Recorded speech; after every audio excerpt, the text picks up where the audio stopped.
प्रधानमंत्री मोदी जी के नेतृत्व में, उनकी लीडरशिप में आज एक तरफ बाबा साहब भीमराव अंबेडकर से जुड़े हुए पंच तीर्थों के विकास का कार्यक्रम प्रभावी ढंग से आगे बढ़ाने का कार्य हो रहा है, तो दूसरी ओर महर्षि वाल्मीकि के प्रति पूरी श्रद्धा और सम्मान का भाव व्यक्त करते हुए उनके पावन जयंती के अवसर पर हर देव मंदिरों में अखंड रामायण के पाठ के साथ सरकार कार्यक्रम को आगे बढ़ा रही है।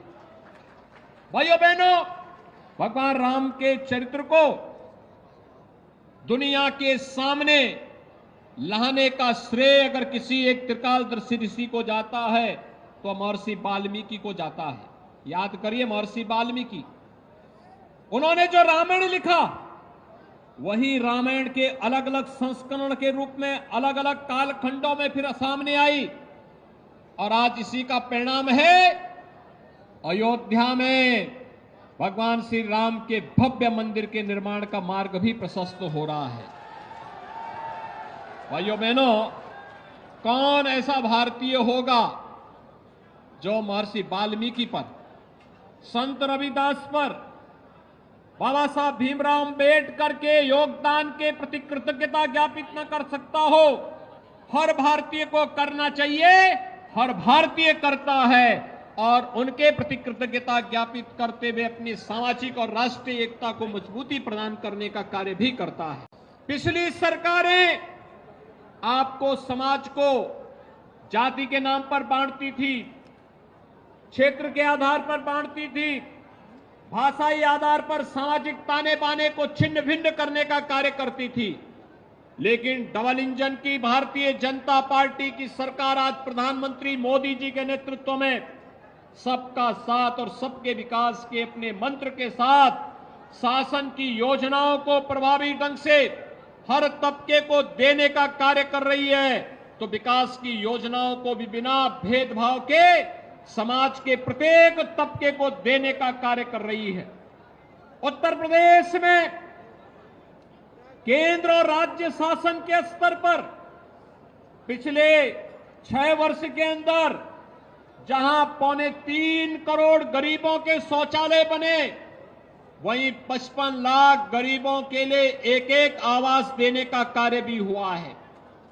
1,54,00,000 से अधिक परिवारों को, भाइयों बहनों, 1,54,00,000 परिवारों को फ्री में बिजली के कनेक्शन मिले, तो 1,75,00,000 परिवारों को फ्री में उन्हें रसोई गैस के कनेक्शन उपलब्ध करवाने के कार्य भी हुए हैं।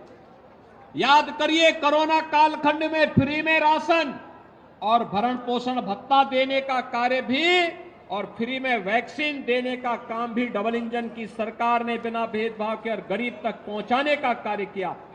दुनिया के अंदर कहीं भी कोरोना प्रबंधन का ये उदाहरण प्रस्तुत नहीं हुआ। 2017 के पहले प्रदेश के अंदर अनुसूचित जाति जनजाति के उत्पीड़न की घटनाओं को जिस तरीके से नजरअंदाज किया जाता था, आज देख रहे होंगे कि उन सभी गरीबों को, वंचितों को, अनुसूचित जाति और जनजाति से जुड़े हुए लोगों को उनका अधिकार देने का कार्य किया जा रहा है। कोई उनके सम्मान के साथ खिलवाड़ न करने पाए, इसके लिए सरकार के स्तर पर प्रयास किए गए हैं और सरकार के इसी प्रयास का परिणाम है कि आजादी के बाद जो उपेक्षित पड़े हुए थे, जिन लोगों तक शासन की योजनाएं नहीं पहुंच पाई थी, ऐसे बनटांगिया समाज से जुड़े हुए लोगों को राजस्व गांव का दर्जा देकर के समाज और राष्ट्र की मुख्य धारा के साथ जोड़ा गया। चेरो हो, थारू है, मुसहर है, बनवासी है, बुक्सा है, ये जितनी भी जनजातियां थी, अनुसूचित जाति से जुड़ी हुई जातियां थी, जिनको शासन की योजनाओं के साथ 70 वर्षों में नहीं जोड़ा गया था, उन लोगों को योजनाओं के साथ जोड़ने का कार्य किया गया। उन्हें मान्यता दी गई। पहली बार गत पंचायत चुनाव में उनको अपने प्रधान चुनने का अवसर प्राप्त हुआ और शासन कहता ही नहीं, ये डबल इंजन की सरकार करके दिखाई दी है। याद करिए, 1 वर्ष पहले यही कानपुर देहात जनपद में, तब मैं यहां आया था। कानपुर में स्पीकर महोदय भी, पचौरी जी भी, मैथानी जी भी, हमारे विधायकगण मौजूद थे। और कानपुर देहात में वहां के माननीय सांसद श्री भोले जी और वहां के माननीय विधायकगण मौजूद थे। जब यात्रा से आ रहे 35 परिवारों के घर ट्रॉली दुर्घटना में, ट्रॉली ट्रैक्टर की दुर्घटना में उजड़ गए थे। परिवार अनाथ हो गए थे। उनके सामने जीवन का संकट खड़ा हो गया था। और तब मैं स्वयं आया था। मैंने कानपुर और कानपुर देहात दोनों जगह का दौरा किया था। और भाइयों बहनों, आज महर्षि वाल्मीकि जी के नाम पर वहां पर उनके लिए पूरी एक टाउनशिप बसा दी गई है। उनके लिए एक एक मकान दे दिए गए हैं। याद करिए, इन गरीबों के लिए जिनका मकान न हो, उसके लिए एक मकान मिल जाए सिर ढकने के लिए, वही दुनिया है। एक गरीब जिसके पास अपना शौचालय नहीं, उसको शौचालय मिल जाए, वही उसके लिए दुनिया है। एक नौजवान जिसके पास रोजगार नहीं, अगर उसके हाथ को कार्य मिल जाए, यही उसका सम्मान है, यही उसके लिए दुनिया है। एक बेटी जिसको सुरक्षा चाहिए, उसको सुरक्षा की गारंटी मिल जाए, यही उसके लिए दुनिया है।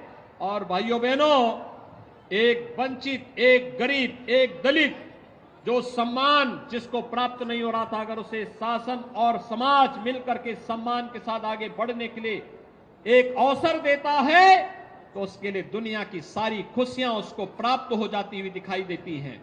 और आज ये डबल इंजन की सरकार इसी को ध्यान में रख करके अपने कार्यक्रमों को आगे बढ़ाने का कार्य कर रही है। भाइयों बहनों, इन्हीं योजनाओं को लेकर के हम आज आगे बढ़कर के कार्य कर रहे हैं। और इसका लाभ आपने आज देखा होगा। वेदाभ्यास के नाम पर बसाया गया यह टाउनशिप, जो 1 वर्ष पहले उजड़ गए थे, उन लोगों को आज फिर से अपने घर प्राप्त हो चुके हैं। उन चेहरों की मुस्कान को देख करके आप अंदाजा लगा सकते हैं कि वे चेहरे भी आज इस बात को मानते हैं कि देखिए, हो सकता है आपदा की चपेट में, किसी एक्सीडेंट की चपेट में उनके परिवार आ गए थे, और सरकार वही जो संकट में आपके साथ खड़ी हो सकती हो। ये डबल इंजन की सरकार संकट में खड़ी होने वाली सरकार है। उत्तर प्रदेश सरकार ने संत रविदास जी के पावन जन्मस्थल शीर गोवर्धन में, वाराणसी में भी संत रविदास जी की भव्य स्मारक बनाने के एक बड़े कार्यक्रम को आगे बढ़ाया है। आज महर्षि वाल्मीकि जी की पावन जयंती है।